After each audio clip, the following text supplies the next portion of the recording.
Assalamu Walaikum. Hello friends, how are you? Welcome back to my another video. In this video, I am going to show you how to align to key objects in Adobe InDesign. Let's get started. At first, you have to open your InDesign software. Now you want to align your key object in InDesign. You can open your blank page. Now you can see we have already a blank page. Now I am go to the tool section and select the shape tool and select the rectangle. Now I am draw a rectangle on my page. Then go to the appearance option and select the color. Now I am select the blue color. Then select the move tool and go back again the shape option. Now I am select the ellipse shape. Then you can enable color to this shape.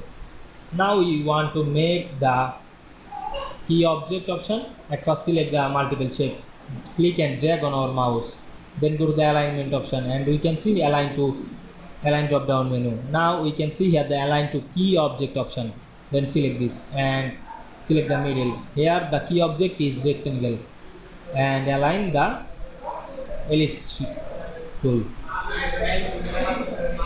Now we can see we align shapes to key object very easily. I hope you enjoyed my video. Please like, comment, share and subscribe my channel. Thanks for watching.